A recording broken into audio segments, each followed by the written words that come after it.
Joining me now is royal commentator and host of the To Die For Daily podcast, Kinsey Schofield. Kinsey, we have so much to discuss.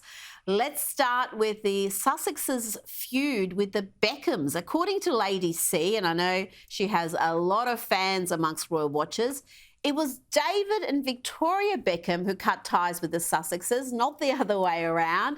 The Sussexes accused the couple of leaking stories about them, which the Beckhams basically said, well, why waste our time with these people? They just are incapable of getting along with anybody. Are they incapable of not playing the victim? I'm so glad that Lady C made this point, Rita. And also, I don't know if you've heard Tom Bauer discuss how David Beckham showed up to support Prince Harry at Invictus. And he was overheard saying, when do I get to see Harry? Can I see Harry? And Tom Bauer reports that Meghan Markle put the kibosh on David getting any photos with Prince Harry at Invictus because she felt like David and Victoria would outshine her in some way. So she wanted to make sure that they weren't photographed together and didn't allow Harry to go greet David. And then David got so much great press for coming to support the Prince and Princess of Wales in Boston, right here in the States, for the Earthshot event. And that apparently got under Harry and Meghan's skin as well. But I agree with Lady C that this is the Beckhams saying, your brand is toxic and we are going to distance ourselves from you. Well, yes, not only is their brand toxic, but if they're just such ungrateful friends that, you can't have a photo with them and they're accusing you of leaking to the media. I mean, arguably, Posh and Bex are a bigger celebrity couple than Harry and Meghan are. I don't know who would be leaking against who. Now, Prince Harry and Meghan have also made news for hiring what is being called a Hollywood super agent, Ari Emanuel, and Ari is charged with rebranding their image. Called one of the most powerful men in Hollywood.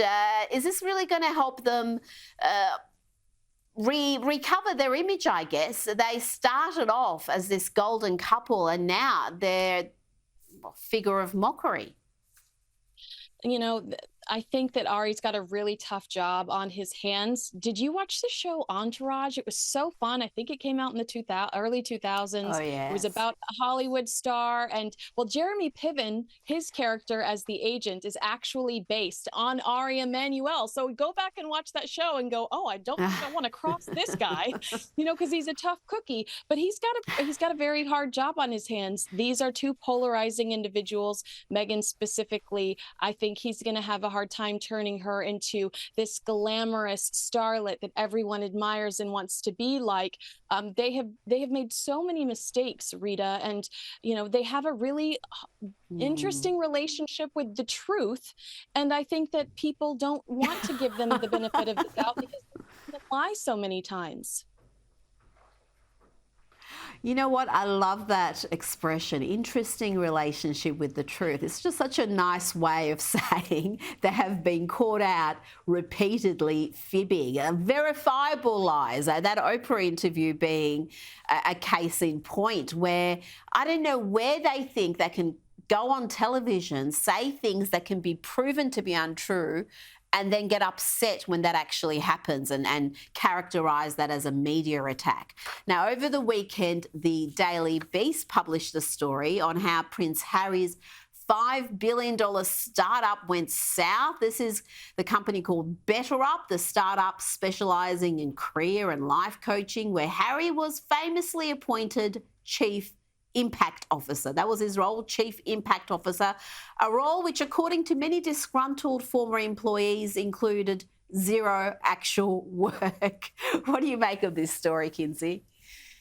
Yeah, this is another situation where employees have said every time this company was mentioned, Harry's association was mentioned with this company in the media, it was underneath an article that was about them lying about a paparazzi chase in New York City, or it was underneath an article that was lying about the royal family refusing to give Archie a title because of his skin color.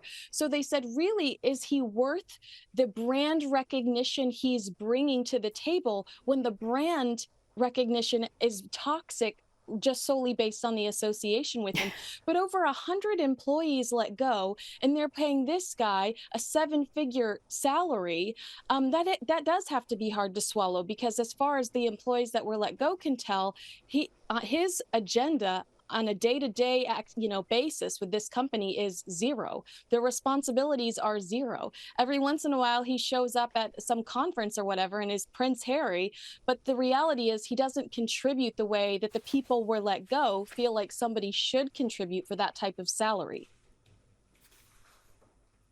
Well, yeah, the company doesn't seem to be doing great right now. They've laid off 16% of their staff, and a lot of those staff are saying that they're being told all sorts of BS stories about being a mission-driven company, but that's not been their experience. Now, moving along, Harry and Megs have purchased the film rights to a hit book called Meet Me at the Lake.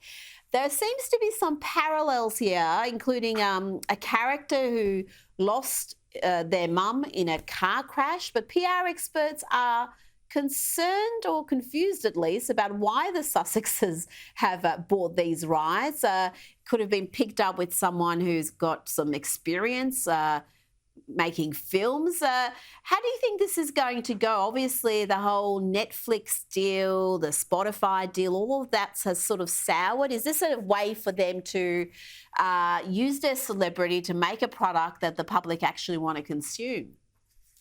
Rita, that's a great question, but I've got some gossip on this. It's Netflix that purchased the rights to this book. This book is also from the same publisher that printed Prince Harry's book. So perhaps he was the go-between there, but it's Netflix that coughed up this significant amount of money. Ooh. I think it's to save face, because they realize that they look like they've wasted a huge amount of money on these two individuals that overpromised and underdelivered. So I think it's Netflix trying to save face, trying to guarantee a win for these two, just so somebody, they're not looking at each other going, oh my gosh, what a colossal mistake to sign these individuals, which is what we found out happened in the Spotify boardrooms.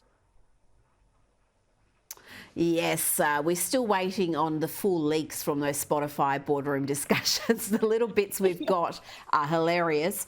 But it was interesting. I saw that one senior therapist has suggested the involvement with this film, however tenuous it may be, may cause some strains between Harry and Prince William, given the family narrative and the subject matter of this book.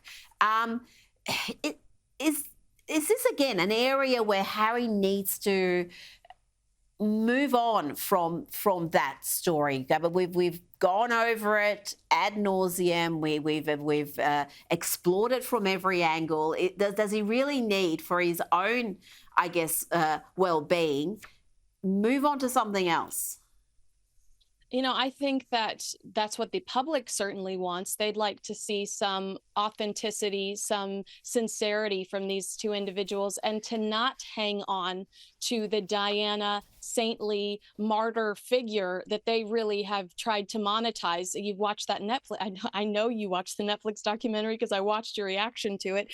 It really felt like they clung to Diana. They were, yes, and they were desperate to cling to Diana. So I agree. This isn't in necessarily in the best taste, because it could bring up a lot of issues for Prince William too, who also lost his mother and clearly has not dealt with it in the same very public and sometimes morbid way that his brother has.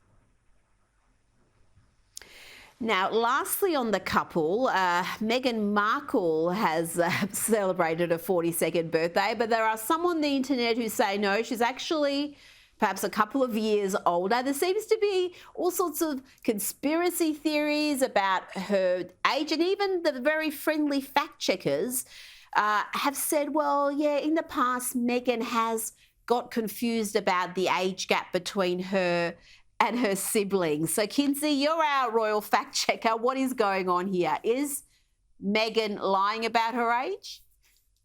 I think that Meghan is 42 years old, but I understand where the confusion came from. In a 17 magazine from 1997, she was quoted as being Meghan Markle 21. And so I understand the confusion there. But if you read Samantha Markle's book, her half sister. And if you look at the papers, the documents associated with with Samantha Markle's litigation against Meghan, Samantha Markle does say that Meghan was born in 1981. So I'm going to lean on that and trust that Samantha Markle knows her sister's age. Now, last week it was revealed that singer-songwriter Lizzo's backup dancers had filed a harassment lawsuit against her. The less I can say about that, the better. But there was also, amongst other accusations of fat shaming, and it seems it has had an impact on Lizzo's popularity. She's lost around 220,000 Instagram followers. She's got a lot, so she can afford to lose 220,000. Do you think this scandal is going to damage her image and this friendly, authentic profile that she's had really from the start of her career? Yeah, I mean, yeah, the self-love crew. Like, you're supposed to just be, accept who everybody is and love them for who they are. And so to hear that there might have been any sort of abuse or criticism of somebody's physical appearance is it's shocking. I don't know. I think that this is a very forgiving audience. I don't know if this is going to be the end of things for Lizzo, but I do think she needs to be a little bit more compassionate. And I didn't think that the video that she posted changed a lot of people's minds that had already made up their minds. But I agree with you. What a yucky description in some of that paperwork about this suit.